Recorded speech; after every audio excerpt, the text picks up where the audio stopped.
Assalamualaikum warahmatullahi wabarakatuh. Selamat pagi adik-adik. Mudah-mudahan kita dalam keadaan sehat walafiat, terhindar dari segala macam wabah dan penyakit yang ada di sekitar kita. Mari kita buka pembelajaran ini dengan membaca basmalah. Bismillahirrahmanirrahim.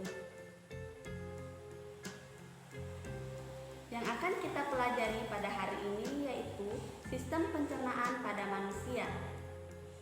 Adapun tujuan pembelajaran kita yaitu untuk mengetahui bagaimana proses pencernaan pada tubuh manusia. Adik-adik tahu tidak apa yang terjadi pada makanan yang kita makan? Mari kita belajar sistem pencernaan manusia. Apa itu sistem pencernaan?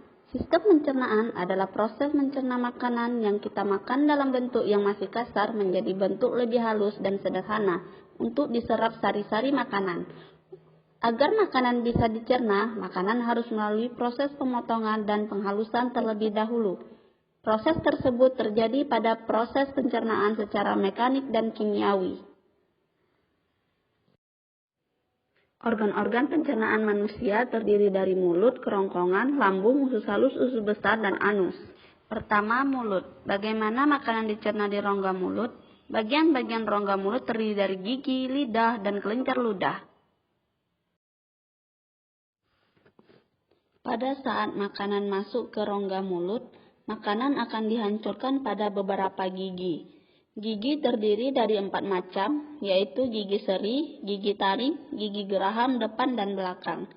Gigi seri berfungsi untuk memotong dan menggigit makanan, gigi taring berfungsi untuk mengkoyak-koyak makanan, gigi geraham depan dan belakang berfungsi untuk mengkunyah makanan. Adapun yang membantu gigi dalam penghancuran makanan adalah saliva. Saliva disebut juga kelenjar ludah atau kelenjar air liur. Setelah itu dengan bantuan lidah. Lidah berfungsi untuk mengaduk makanan di dalam rongga mulut dan membantu mendorong makanan ke dalam esofagus. Lidah berfungsi sebagai indera pengecap. Proses yang terjadi di dalam mulut adalah proses pencernaan secara mekanik dan kimiawi. Proses secara mekanik dilakukan dengan gigi dan lidah, sedangkan kimiawi dibantu dengan kelenjar air liur pada saat penghancuran makanan.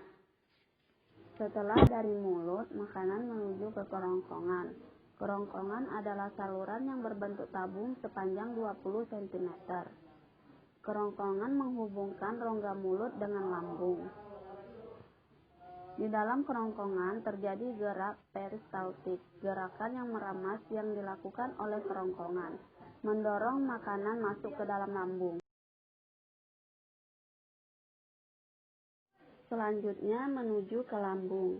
Lambung adalah organ pencernaan yang paling elastis. Lambung berbentuk seperti kantong.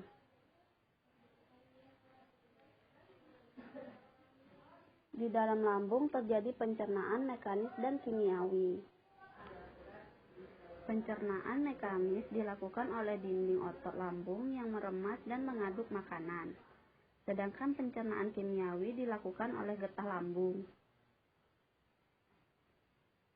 Getah lambung mengandung 3 enzim yaitu pepsin, renin, dan asam klorida. Enzim pepsin berfungsi untuk memecah protein menjadi pepton. Enzim renin berfungsi untuk mengendapkan protein susu menjadi kasein. Asam klorida atau HCl mengasamkan makanan dan membunuh kuman masuk bersama makanan.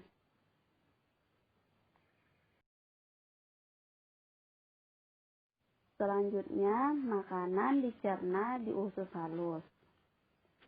Usus halus merupakan usus terpanjang karena mencapai panjangnya 6-7 meter.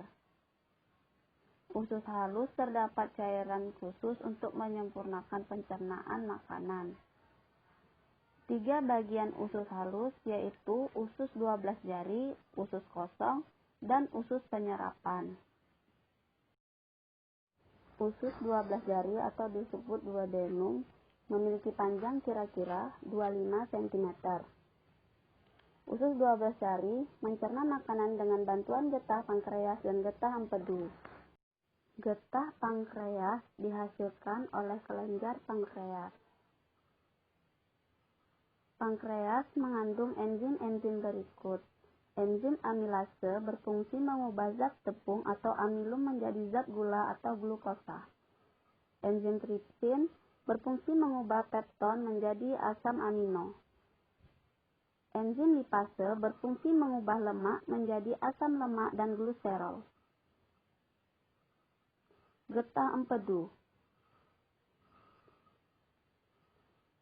Getah empedu berfungsi untuk menghancurkan lemak.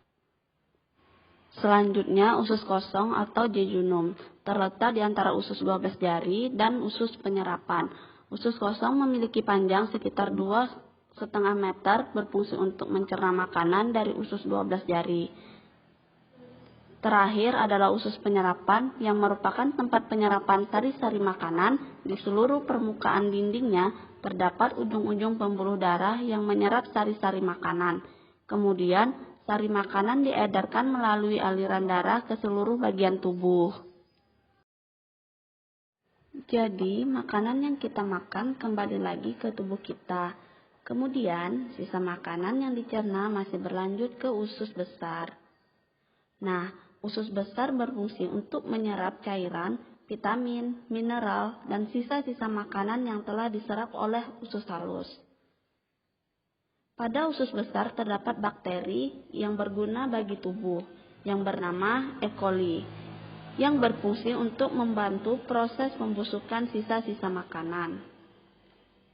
Proses pembusukan sisa makanan akan menghasilkan kotoran atau feses yang kemudian dikeluarkan melalui anus. Adik-adik pasti pernah merasakan mules. Ini terakhir yaitu rektum. Rektum adalah ujung muara dari usus besar yang berfungsi sebagai tempat penyimpanan feses sementara. Ketika rektum terisi penuh dengan feses, maka saraf akan mengirimkan respon ke otak yang menimbulkan rasa ingin buang air besar. Anus adalah lubang di bagian bawah yang berfungsi sebagai tempat keluarnya feses dari tubuh. Itulah tadi proses pencernaan pada manusia.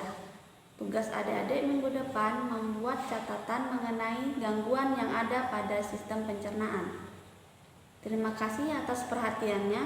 Wassalamualaikum warahmatullahi wabarakatuh.